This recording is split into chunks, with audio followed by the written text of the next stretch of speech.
పేదవాడిగానే పుట్టి పేదవాడిగానే పెరిగి పేదవాడిగానే చనిపోవాలని అడుగుతున్నా మిమ్మల్ని. అంటే మాయ మాటలు చెప్పి 10 రూపాయలు ఇస్తావు, 100 రూపాయలు దోచుకుంటావు, నీ సొంతానికి 1000 రూపాయలు దోచేస్తావు. ఇది ఎక్కడ రాజ్యం అని అడుగుతున్నా. ఇది రాజ్యమా అని అడుగుతున్నా మిమ్మల్ని. అడిగేవాళ్ళు లేడు కాబట్టి అడిగితే మీకు భయం. ఎందుకంటే మీ మీద కేసులు పెడతారు. శుక్రవారం అయితే పోలీసులు గోడ దూకి మీ ఇంట్లోకి వస్తారు. విశాఖపట్నంలో చూశారు, ప్రొక్కలేని పెట్టుకొని వస్తారు. అంటే మనం కట్టిన ఆస్తుల్ని విధ్వంసం చేసే దుర్మార్గుడు ఈ జగన్మోహన్ రెడ్డి అని చెప్పి నేను మీకు తెలియజేస్తున్నా. నిన్న ఒక అమ్మాయి గజపతి నగరంలో బాధపడుతున్న దగ్గరికి వచ్చింది.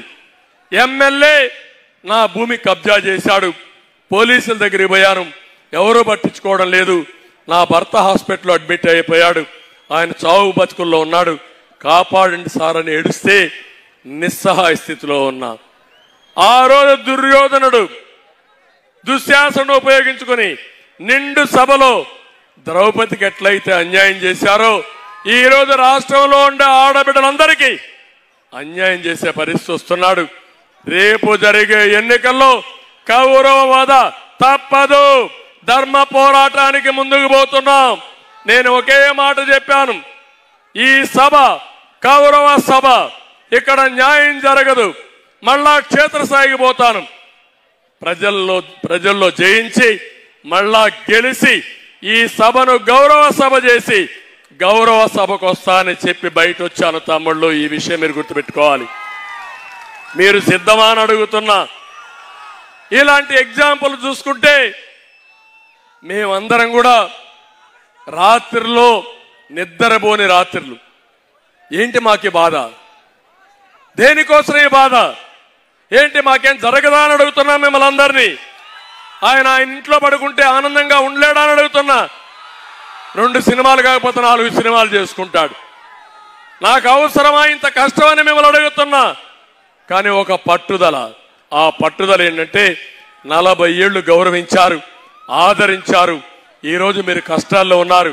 మాలాంటి నాయకులు కూడా పారిపోతే దిక్కులేని రాష్ట్రంగా తయారవుతుందని ఎలాంటి పోరాటానికి ఆయన సిద్ధం. ఏం జరిగినా పర్వాలేదు అని ముందుకు పోయాం. తమ్ముళ్ళు, ఒక్క విషయం గుర్తుపెట్టుకోండి, పవన్ కళ్యాణ్ గారి పైన కేసులు పెట్టించుకోవడానికి పవన్ కళ్యాణ్ గారు అర్హత ఉందా అని అడుగుతున్నా. ఎందుకు కేసులు పెట్టించుకోవాలని అడుగుతున్నా. కడాన అవమానాలు. చిరంజీవి గారు కేంద్రం మెచ్చి ఆయన సినిమాల్లో చేసింది, కళామ తల్లికి చేసిన సేవలకి పద్మ విభూషణ్ ఇచ్చారు. అదే మాదిరిగా మీరు చూస్తే డైరెక్టర్ రాజమౌళి బాహుబలి సినిమా తీశాడు, అందుకే ఆయనకు కూడా పద్మ విభూషణ్ ఇచ్చారు. అలాంటి హీరోస్ అందరిని తీసుకొచ్చి ఎంత అవమానించాడో చూశారా తమ్ముళ్ళు అని అడుగుతున్నా. ఇది న్యాయమా అని అడుగుతున్నా. అంటే ఏంటి ఉద్దేశం? నేను వేధిస్తే ఎవడు ఈ రాష్ట్రానికి రావడానికి వీల్లేదు, రాష్ట్రంలో నోరిప్పడానికి వీల్లేదు. నోరిప్పితే నీ సినిమాలు ఆడవు, నీ ఆస్తులు ఉండవు, నిన్ను తిరగనీయం, నిన్ను జైల్లో పెడతావంటే ఇదేనా రాజ్యం అని అడుగుతున్నా మిమ్మల్ని అందరినీ. అందుకే యువతకు అడుగుతున్నా, మీకు ఒక సవాలు విసురుతున్నా, రాష్ట్రాన్ని కాపాడుకుంటారా లేదా అని మిమ్మల్ని అడుగుతున్నా. ఒక విధ్వంసకారుడి నుంచి రాష్ట్రాన్ని కాపాడడం మా 2-3 బాధ్యత, 3 పార్టీల బాధ్యత అని అడుగుతున్నా. ఇంటికొకరు తయారు కావాలి.